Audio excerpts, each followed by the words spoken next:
నమస్తేనండి. BTV వారికి ముందుగా కృతజ్ఞతలు. మీరు మా మెసేజ్ని ప్రజలకు అందించడానికి కృతజ్ఞత చేస్తున్నాను. సార్, ఈరోజు నేను ఈ బార్ అసోసియేషన్ ప్రెసిడెంట్ ఎలగందుల చంద్ర ఋషి.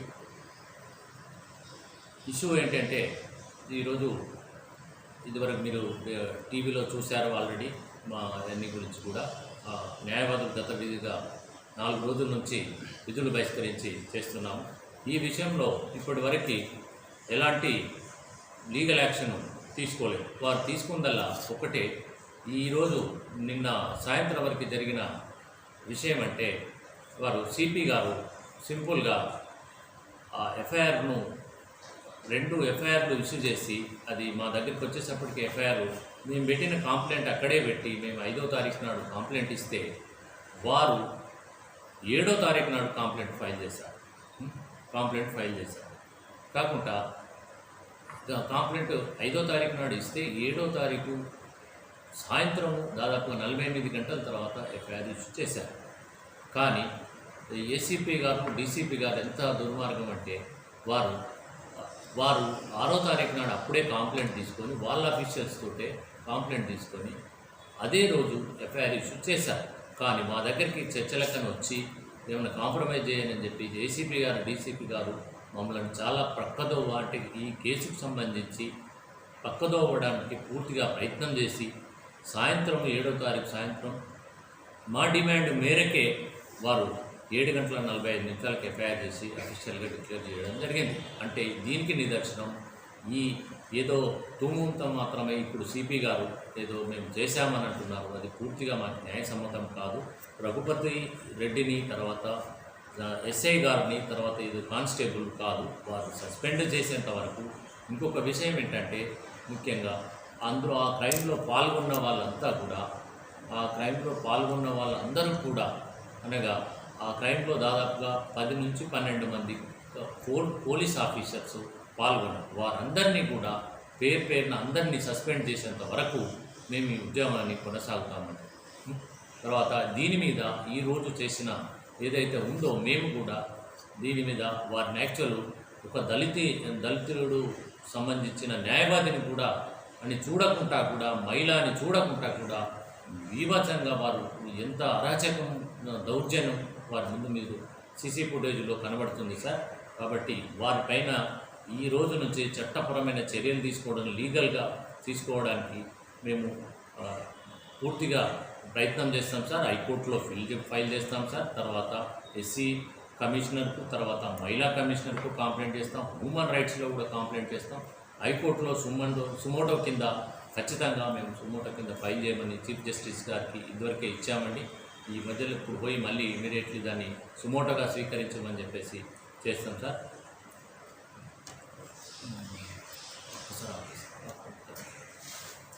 మేము చెప్పేది ఏంటంటే, దీని ఇంతటితో ఆగుకుంటా మేము లీగల్గా మా జరిగిన అన్యాయానికి దానికి లీగల్గా చట్టపరకంగానే వారికి శిక్ష పడేంత వరకు మేము వదిలిపెట్టామని చెప్పేసి ఈ మేము అనుకున్నాం.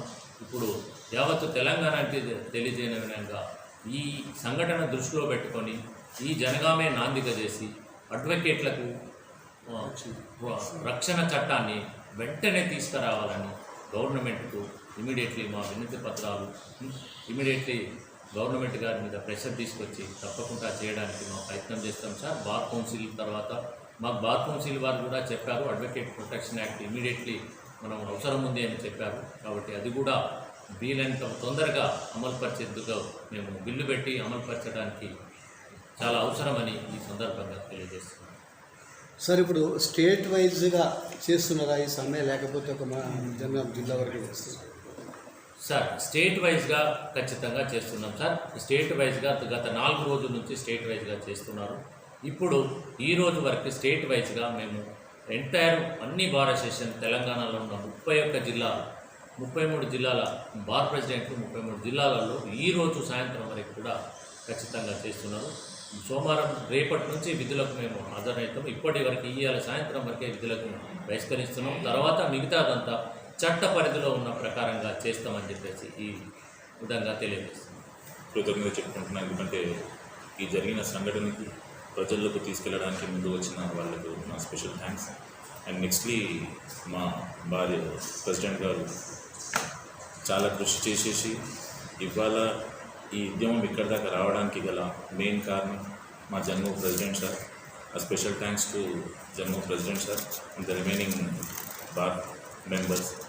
అండ్ నెక్స్ట్ ఇక్కడ మనం చెప్పుకోవాల్సిన విషయం ఏంటంటే, న్యాయం చెప్పే మేము అందరికీ న్యాయం కల్పించే మాకే న్యాయం లేకపోవడం గమనార్హం ఇక్కడ గమనించాల్సిన విషయం.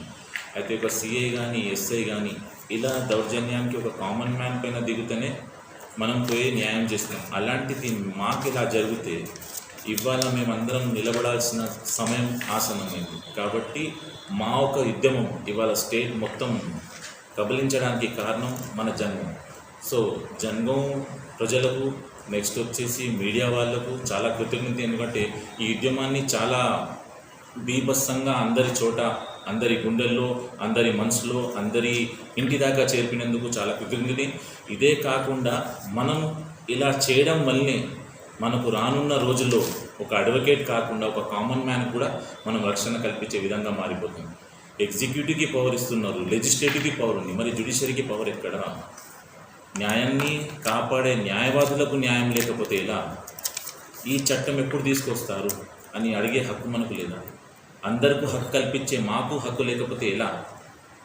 ఒక ఆడపిల్లకు అన్యాయం జరిగితే ఒక సెకండ్లో ఉంటా అని చెప్పేసి మీడియా పర్సనల్స్ ఒక లాయర్ల గురించి వందలాది సినిమాలు తీశారు.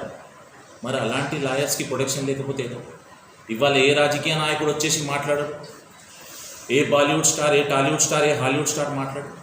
మరి లాయర్ అంటే ఒక సంఘం కాదా? మేము లాయర్స్ కాదా? కనిపిస్తలేమా? ఈ నల్లకోట్ కనిపిస్తలేదా? ఒక న్యాయవాదిగా అడుగు పెట్టాలంటే భయం వేస్తుంది సార్ జనాలకు. ఇది ఈ రోజా మనం ఆడాల్సింది, ఈ రోజా మనం చూడాల్సిందని చెప్పేసి భయపడుతున్నారు. ఒక న్యాయవాదిగా రావాలంటే భయపడుతున్నారు.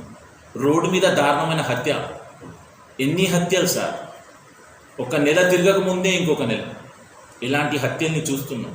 అయినా కూడా ప్రభుత్వం పట్టించుకుంటలేదు, లెజిస్లేటివ్ ఏం చేస్తుంది, పార్లమెంట్లో ఇప్పటిదాకా దాని గురించి ప్రస్తావన లేదు. ఆ రోజు సార్ మన అంబేద్కర్ గారు ఒక న్యాయవాది, తనకు స్కూల్లో కూర్చోబెట్టాలి, చరిత్ర తిరిగి రాసిండు సార్. మా గాంధీ గారిని ట్రైన్ నుంచి నెట్టేశారు సార్, ఆయనే ఒక అడ్వకేటే, చరిత్ర తిరిగి రాసింది సార్. చివరికి రామ మందిరం తెచ్చింది కూడా ఒక న్యాయవాదే. ఇలాంటి న్యాయవాదుల్ని ఇవాళ అవమానపరుస్తున్నారు సార్. మేము చరిత్ర తిరిగి రాసే సమయం ఆసన్నమైంది సార్. ఇప్పుడు కలిసికట్టుగా మనమందరం కలిసికట్టుగా సాధిస్తాం సార్. అడ్వకేట్ ప్రొటెక్షన్ యాక్ట్ రావాల్సిందే, దానికోసం మనం ఎంత దూరం దాకైనా వెళ్తాం సార్, సాధించుకుంటాం సార్. ఆ రోజు అంబేద్కర్ గారు చరిత్ర రాస్తే ఇవాళ మేము మా సంఘాలు కలిసేసి చరిత్ర రాస్తాం సార్. తప్పకుండా ఇది ప్రజల్లో నిలిచిపోతుంది. నెక్స్ట్ వచ్చేసి అమృతరావు కవిత గారికి దాంట్లో సరే, అమృతరావు అంటే మేల్ అడ్వకేట్ సార్, తన పైన చేసుకున్నా సరేలే అని చెప్పేసి కొంచెం ఓర్చుకునేది సార్. కానీ ఒక ఫీమేల్ అడ్వకేట్గా ఇప్పుడిప్పుడే వాళ్ళు రంగంలో వస్తున్నారు. ఒక ఫీమేల్ అడ్వకేట్కి ఆ చేతులు ఎలా వచ్చినాయి సార్ కొట్టుకోవడానికి? అసలు ఒక మనిషి అనే విధవ ఆడపిల్ల పైన చేసుకోవడమే నేరం. అలాంటిది దురభాష మాట్లాడుకుంటా తన పైన చేసిన నేరానికి ఇవాళ అడిగే గొంతే లేదా సార్? మీడియా ఎక్కడ పోయింది? జనాలు ఎక్కడ పోయారు? పొలిటీషియన్స్ ఎక్కడ పోయారు? స్టార్స్ ఎక్కడ పోయారు? ఇవాళ మనం అడగాల్సిన టైం వచ్చింది sir. Let's start the revolution. We are united, become united and hope for the future. ఇవాళ మనం అందరం కలిసికట్టుగా చాటి చేద్దాం సార్. భారతదేశంలో న్యాయవాదులు ఏందో, న్యాయవాదులు అంటే ఏంటో, న్యాయవాదుల గొంతు ఇవాళ ప్రభుత్వం దాకా వెళ్ళేదాకా చేద్దాం సార్. మన ఈ ప్రయత్నం ఇక్కడితో ఆగొద్దు. జన్మం నుంచి స్టార్ట్ అయిన మన ప్రయత్నం ఇవాళ మన స్టేట్ దాకా వెళ్ళింది సార్. రేపు ఆంధ్ర పక్కనున్న రాష్ట్రాలకు కూడా వెళ్ళాలి సార్. వెళ్ళాలి, మా వంతు అందరూ కృషి చేయాలి సార్. స్పెషల్గా మీడియా వాళ్ళను వాళ్ళ గొంతెత్తి మా గొంతుని వాళ్ళ గొంతుగా చూపిస్తున్నందుకు చాలా కృతజ్ఞత సార్. ఇలాంటి వాళ్ళ సపోర్ట్ వల్లే మేము చరిత్రలో నిలవాలి సార్. ఎలా మన తెలంగాణని సాధించుకున్నామో యథావిధిగా అలానే మనం అడ్వకేట్ ప్రొటెక్షన్ యాక్ట్ తీసుకురావాలి. స్పెషల్గా దాంట్లో తెలంగాణ ఉండాలి సార్. ఏ రాష్ట్రానికి వచ్చినా రాకపోయినా స్టైఫండ్స్ రాలేదు సార్. ఇప్పటిదాకా జూనియర్స్కి స్టైఫండ్స్ ఇవ్వలేదు సార్. దీని గురించి అడిగేటోళ్ళు ఎవరు లేరు సార్. వేరే రాష్ట్రాలు స్టైఫండ్స్ ఇస్తున్నారు సార్, మన రాష్ట్రానికి ఏమైంది సార్? మన ముఖ్యమంత్రులు ఏం చేస్తున్నారు సార్? మన ఎమ్మెల్యే గారు ఏం చేస్తున్నారు సార్? చివరికి సస్పెండ్ చేయమని చెప్పేస్తే ట్రాన్స్ఫర్ చేసి వదిలిపెట్టేస్తారా సార్? మేము అడిగింది ఏంటి సార్? మేము ఇస్తుంది ఏంటి సార్? మీరు మాకు ఈ రోజు కోసం సార్ మేము ప్రయత్నం చేస్తుంది? మా ఇల్లుని వదిలిపెట్టేసుకొని రోడ్ల మీద కూర్చుంటున్నాం సార్. ఎండ లేక వాన లేక తడుచుకుంటా రోడ్ల మీద ఉంటున్నాం సార్. కారణం మాకు న్యాయం జరగడానికి. ఇవాళ న్యాయం జరిగేదాకా మేము పోరాడతాం సార్. మీరు ఎప్పటిదాకా అయితే మా వంతు సహకారం చేసేసి మనకు ఎప్పుడైతే న్యాయం జరుగుతుందో అప్పటిదాకా దీన్ని ఆపేదే లేదు సార్. దయచేసి మా మాటను మీరు తొందరగా యాక్సెప్ట్ చేసేసుకొని మాకు కావాల్సిన న్యాయం చేస్తారని చెప్పేసి మనస్ఫూర్తిగా కోరుకుంటున్నాం సార్. Thank you.